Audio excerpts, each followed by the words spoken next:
গবাদি পশুর subclinical mastitis বা ওলান প্রদাহ রোগের ভ্যাকসিন উদ্ভাবন করেছেন বাংলাদেশ কৃষি বিশ্ববিদ্যালয়ের ভেটেরিনারি অনুষদের ডিন অধ্যাপক ডক্টর মোহাম্মদ বাহানুর রহমান এবং তার দল। গবেষকরা বলছেন 4 বছরের গবেষণার ফসল এই ভ্যাকসিনের কার্যকারিতা প্রায় 100%। সৈয়দ নোমানের পাঠানো তথ্য ছবিতে দেখুন ডেস্ক রিপোর্ট। চাহিদা বৃদ্ধির কারণে বাণিজ্যিকভাবে দুগ্ধ খামার গড়ে উঠেছে দেশের নানা প্রান্তে। ব্যাকটেরিয়া, ছত্রাক ও বিভিন্ন কারণে গাভীর ওলান ফোলা রোগের সংক্রমণ হয়। দুগ্ধবতী গাভী সাধারণত এই রোগে আক্রান্ত হয়। এতে দুধের পরিমাণ কমে যায়, চিকিৎসা ব্যয় হয় অনেক।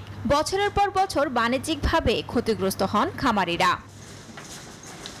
অবশেষে বাংলাদেশ কৃষি বিশ্ববিদ্যালয়ের একদল গবেষক এই রোগের ভ্যাকসিন উদ্ভাবন করতে সক্ষম হয়েছেন।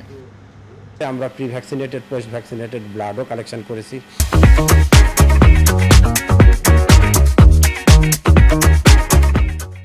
সেরাম কালেকশন করে অ্যালাইজা টেস্ট করে অ্যান্টিবডি টাইটারও দেখেছি যে অ্যান্টিবয়োটিক টাইটারটাও বেশ ভালো রেজ করছে।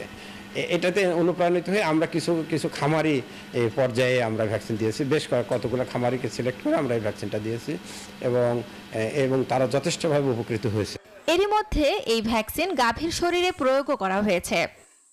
আমরা যখন ভ্যাকসিনটা খামারিদের গরুতে দেই, পরবর্তীতে আমরা তখন এটার আপডেট নিতে যাই, তারাও বেশ ভালো কথা আর কি বলছেন। আমরা আশানুরূপ একটা রেজাল্ট পেয়েছি, যেটাতে আসলে খামারিরাও আশা করি উপকৃত হবে। ডক্টর বাহানুর দ্রুত ভ্যাকসিনটি প্রান্তিক খামারি পর্যন্ত সরবরাহ করার উদ্যোগ নেওয়ার আহ্বান জানান।